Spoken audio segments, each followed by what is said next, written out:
When I decided to be a stay-at-home mom, I didn't quite understand what I was getting myself into.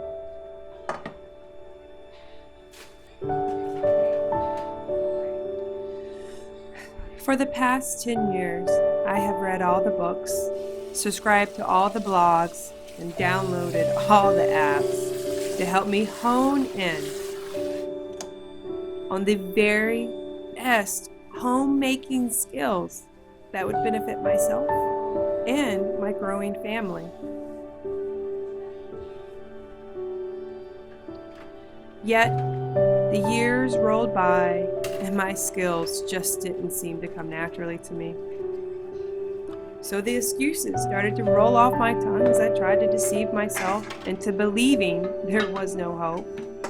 The excuses would say, "Oh, you're a creative and you flourish with piles and chaos."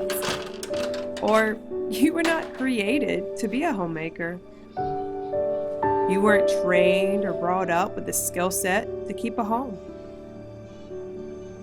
And the one that I kept saying over and over and over, "You could just do it tomorrow."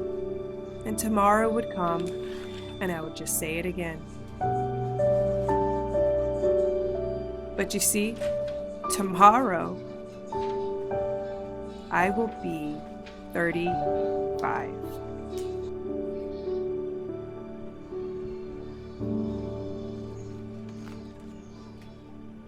And according to statistics, I am already halfway done with my race called life.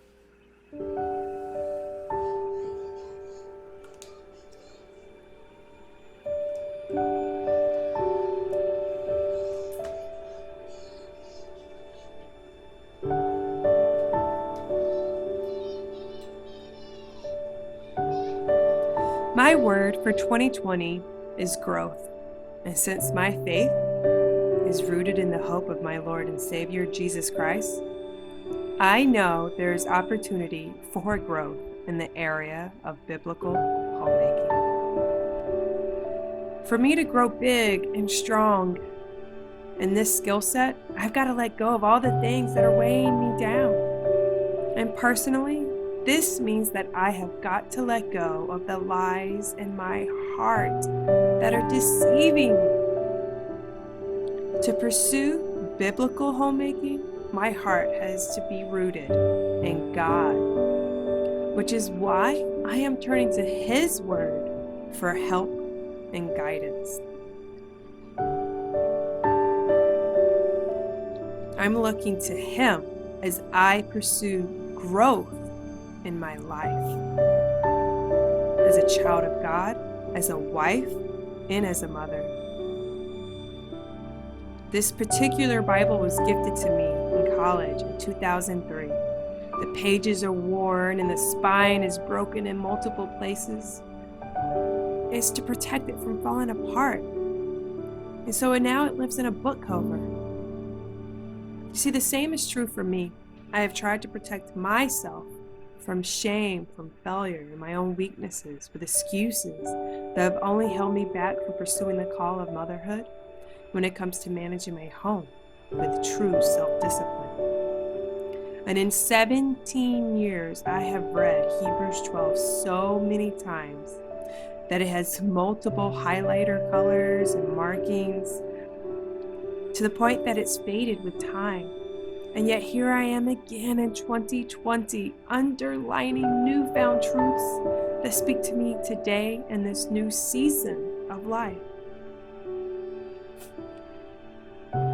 In Hebrews 12:1, it says, "Therefore, since we are surrounded by such a great cloud of witnesses, let us throw off everything that hinders and the sin that so easily entangles. And let us run with perseverance the race marked out for us." So when it comes to witnesses, sharing my personal story here online is a wonderful way to share hope and encouragement, along with some accountability.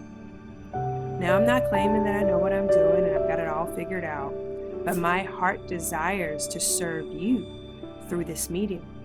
So thank you if you've watched to this point.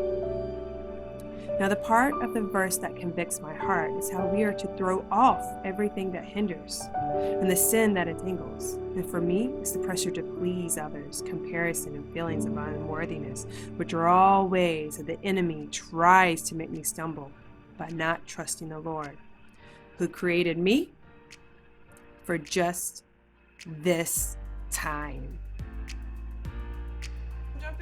This time with my children. How do you turn it on? This time for joy.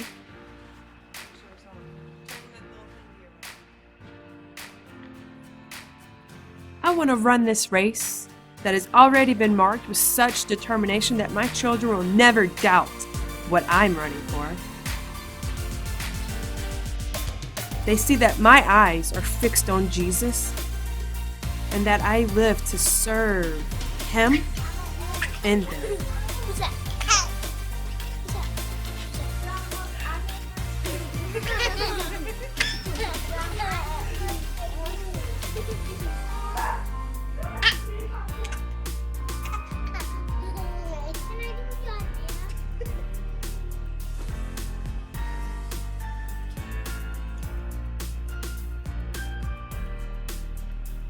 So, as a parent disciplines his children, the Lord has provided this family with hardships and trials for our good, so that we may share in His holiness.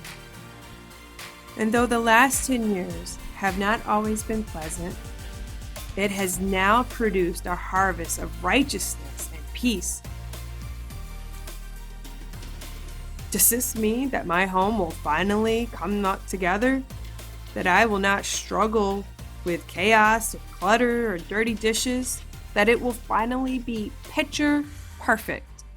No, it will not. But it will be a home of peace. A home that is inviting and warm for others to come and be served. And hopefully, clean laundry. So until next time, I hope you are walking with peace.